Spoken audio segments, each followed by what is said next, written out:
viandos. De Fred à bras, de Fred à Braschoff. Le viandos. Vos gueules!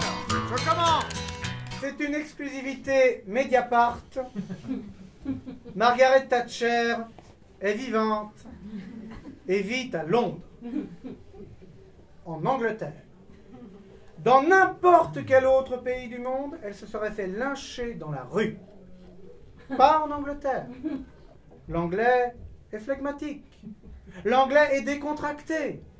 Tout poli. Cool, Raoul. Si les Anglais n'ont jamais serré la main d'Hitler, c'est qu'ils ne l'ont jamais laissé poser les pattes sur leur île. Car les Anglais détestent qu'on envahisse leur pays sans prendre les patins. Contrairement aux Français, qui eux vont jusqu'à fournir les patins. Margaret Thatcher, elle, c'était pas pareil. D'abord, Margaret Thatcher, elle est anglaise. C'est-à-dire qu'elle est laide, mais bien coiffée. Margaret Thatcher a détruit l'Angleterre, mais l'Angleterre ne lui en a pas voulu. C'est ce qu'on appelle le syndrome de Stockholm. L'amour pour le bourreau. Margaret Thatcher est un bourreau. Un bourreau qui porte une jupe, mais un bourreau quand même. La victoire absolue du féminisme triomphant. Le déni absolu pour les théories d'Éric Zemmour, qui pense que les femmes ne sont pas faites pour le pouvoir. Margaret Thatcher est faite pour le pouvoir. Heureusement qu'elle a eu le pouvoir, sinon, d'après une étude du FBI, elle serait devenue tueuse en série à 14 ans. Exerçant d'abord sur les animaux de la basse-cour, puis sur Roger Moore, et enfin sur des êtres humains. Voilà, c'est ça la blague. Ouh, voilà, ok, d'accord. Ah la vache, j'ai l'impression que j'ai effectivement l'impression de jouer à Châtellerault ce soir. Oh là là. C'est ce que j'étais en train de dire.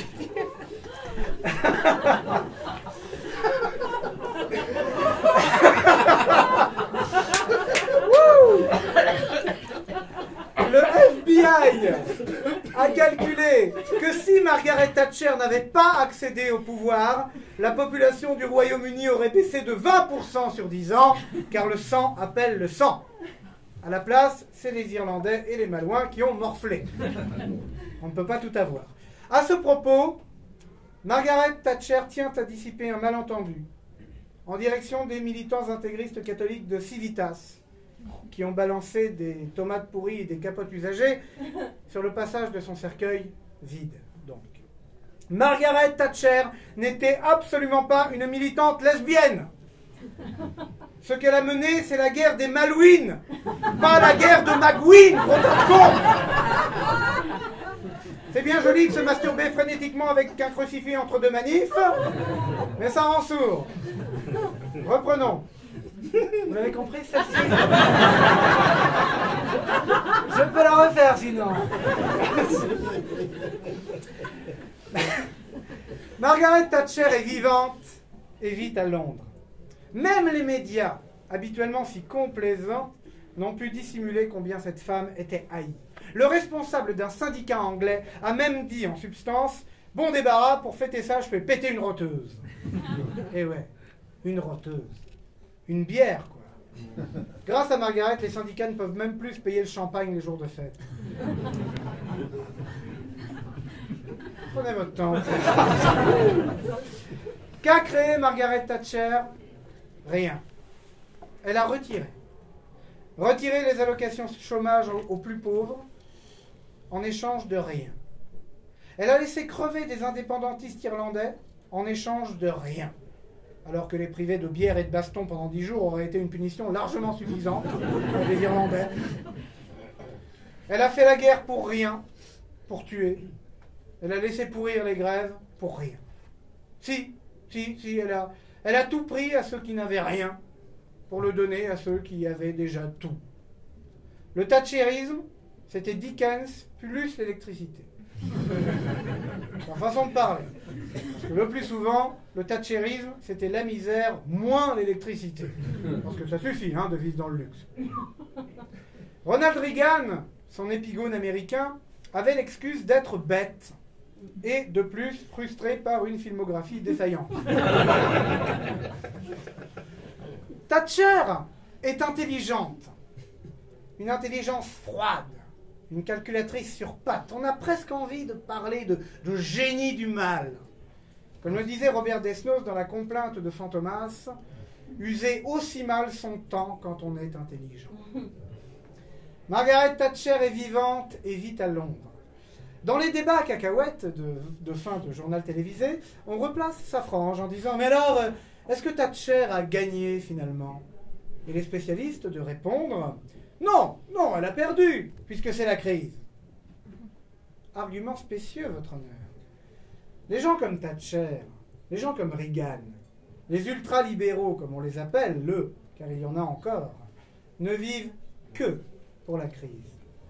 La crise est la plus belle manière de dominer un peuple. Un peuple précaire, en quête de survie, le ventre vide et craignant pour son boulot quand il en a un, ne met pas la tête de ses gras dirigeants au bout d'une pique. Il n'en a plus la force. Juste la force d'être en colère, même plus la force d'être solidaire. Juste la force d'accepter l'aumône des riches, des plus en plus riches, quand et seulement quand ceux-ci le souhaitent. Margaret Thatcher a gagné. Ça fait longtemps qu'elle a gagné. Margaret Thatcher est vivante et vit à Londres. Elle a toute sa santé mentale. Elle a simulé Alzheimer, comme Reagan, pour qu'on lui foute la paix.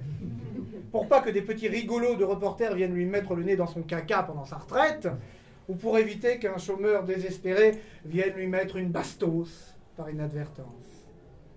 Qu'ils aillent plutôt s'immoler par le feu. Ce qui ne serait même pas raisonnable au prix où est l'essence.